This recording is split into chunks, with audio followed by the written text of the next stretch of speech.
जय माता दी। गुप्त नवरात्रे शुरू होने वाले हैं।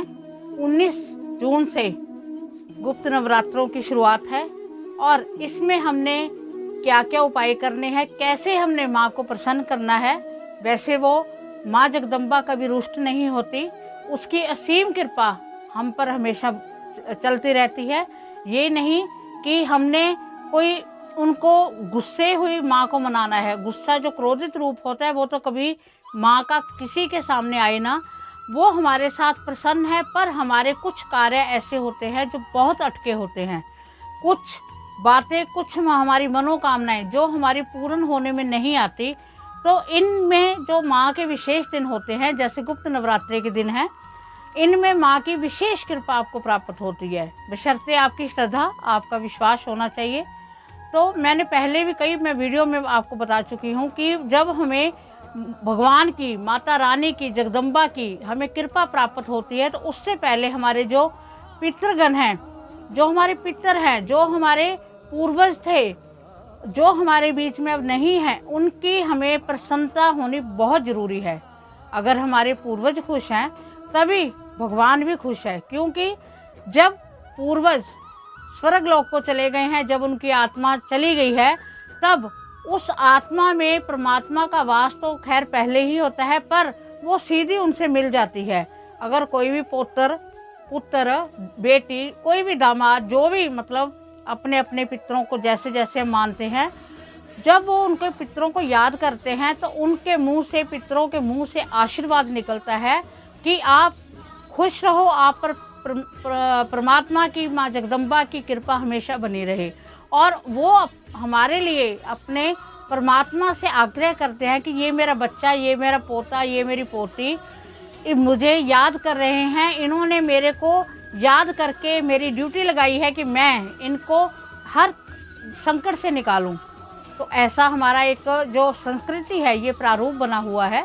कई बार क्वेश्चन आते हैं कि जो हमारे बीच में है, जो हमारे माता पिता हैं, जब वो हमारे बीच में है तो वो हमारा बुरा कैसे सोच सकते हैं। जब वो पितर बन गए, अगर हम याद करें या ना करें, इससे उनको नहीं फ़र्क पड़ना चाहिए, क्योंकि वो हमारे अपने हैं, उनको याद करने की कोई ज़रूरत नहीं है। ऐसा क्वेश्चन मुझे कई बार आया है। तो आज मैं इस क्वेश्चन का भी मैं आपको आंसर देना चाहूँगी कि हमारे जो भी पितर हैं, जब वो हमारे बीच में से चले गए, नो डाउट वो हमारे साथ थे, वो हमारे साथ थे और रहेंगे भी, आगे भी रहेंगे। बट जब हम उन्हें भूल जाते हैं तब, क्योंकि वो जो आत्मा पे एक तो रिश्ता जुड़ना, हमारे पारिवारिक मेंबर हैं, वो चाहे बेटा बेटी गाली निकालते रहें अपने माता पिता को, चाहे जो मर्जी करते, फिर भी कहीं ना कहीं हम माता पिता हमारे बारे में सोच लेते हैं। पर कई रिश्ते मैंने ऐसे भी देखे हैं जिनसे माता पिता को नकार कर वो किसी दूसरे को जब घर में एंटर करवा लेते हैं, तब माता पिता को पूछे भी, हाँ जी आपका बेटे से ना मैंने ये बात करनी थी, या मैंने ये सामान देना था, क्या मैं आपके बच्चे को सामान, या ये मेरे पास कोई सामान है, मेरे पास कोई सामग्री है, मैं उसे देना चाहती हूँ, तो आपके बेटे का घर कहाँ है, मैं उसे देना चाहती हूँ। तो उस माँ का, उस पिता का जवाब होगा, जी हमें नहीं पता, वो तो हमसे बोलते ही नहीं हैं, आप किसी से पूछ लो, उसके घर में और बहुत है जिनकी वो देख रेख करता है, हमारे को तो उन्होंने छोड़ा हुआ है। तो यही उत्तर अगर ऊपर मिल गया तो भगवान उसके घर से दूर हो जाते हैं। इसलिए हमें पितरों का आदर करना, सत्कार करना चाहिए। पितर पक्ष की खुशी के लिए उनके आशीर्वाद प्राप्त करने हेतु मैं आज आपको एक उपाय बताने जा रही हूँ। आप उस उपाय को करके देखना, आप पर माँ जगदम्बा की, भगवान की विशेष कृपा होगी। क्योंकि नवरात्रों से पहले 19 जून को पहला नवरात्रा शुरू है और 18 जून को अमावस्या है। उस दिन आपने ये उपाय करके अपने पितरों का आशीर्वाद लेना है। उसके बाद में आपने नवरात्रों का, अगर आपने व्रत रखना है तो बहुत अच्छी बात है, अगर नहीं भी रखना, क्योंकि ये गुप्त नवरात्रे हैं, आप सिर्फ आराधना ही करो और अपनी मनोकामना बोलकर देखो, आपको इतना फल मिलने वाला है कि आप देखना कि आपकी सभी समस्याओं का अंत हो जाएगा। तो आपने अमावस वाले दिन क्या करना है, एक गोला लाना है, जिसे हम नारियल कह देते हैं, सूखा नारियल, नारियल नहीं कहते, जिसे हम गिरी कह देते हैं, खोपे की गिरी होती है साबुत, वो आपने लानी है। उसे आपने बीच में से आधा भाग उसका काट लेना है।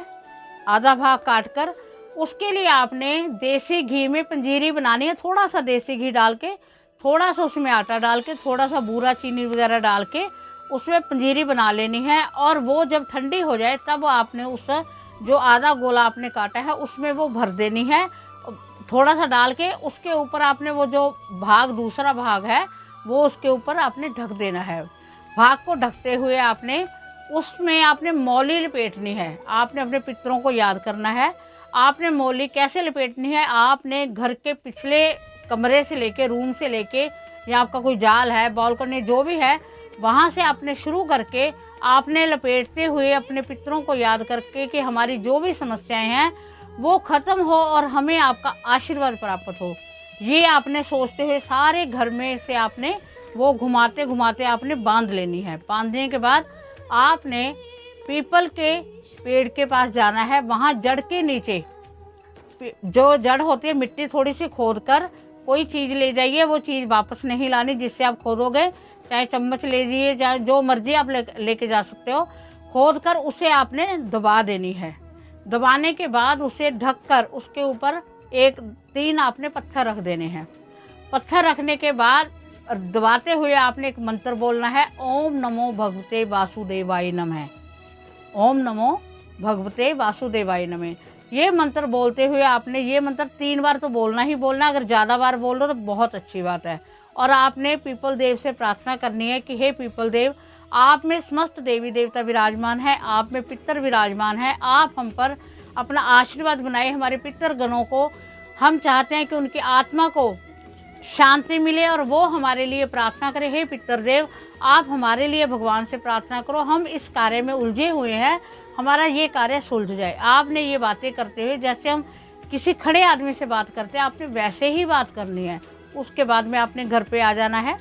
आने के बाद आपने अपना कार्य जैसे आप कर रहे हो वैसे अपना कार्य करना है। नेक्स्ट डे आपने दूध और थोड़ा सा पानी डाल के वहीं लेके जाना है जहाँ आप वो नारियल दबा के आए हो। वहाँ आपने वो डालते फिर वही मंत्र ओम नमो भगवते वासुदेवाय नमः, ऐसे मंत्र को मतलब आपने दबाया है 18 जून को मान लो, और 19 जून को उस दिन नवरात्रे भी हैं। और आपके आशीर्वाद प्राप्त करने हेतु आप फिर वहाँ जाकर पानी जल चढ़ाते हुए ओम नमो भगवते वासुदेवाय कह के और उनसे प्रार्थना करनी है कि आप हमारे पर अपनी विशेष कृपा करें। ऐसा कहते हुए आपने अपने घर आ जाना है। आप इस उपाय को करके देखना, आप पर भगवान वासुदेव की और आपके पितरगणों की, जो भी आपके पितर हैं उनकी आप पर विशेष कृपा होगी। उसके बाद में आपने नवरात्रों की जो पूजा है उसकी आपके सामने वीडियो आ भी चुकी हैं और डेली की डेली वीडियो भी बनेंगे। दुर्गा सप्तशती के अध्याय हैं भी, आपने पहले दिन कौन सा अध्याय करना है उस अध्याय की विद वीडियो आपको मिलेगी। आपने अगर आप कर नहीं सकते, सिर्फ आपने चला के ही छोड़ देना है।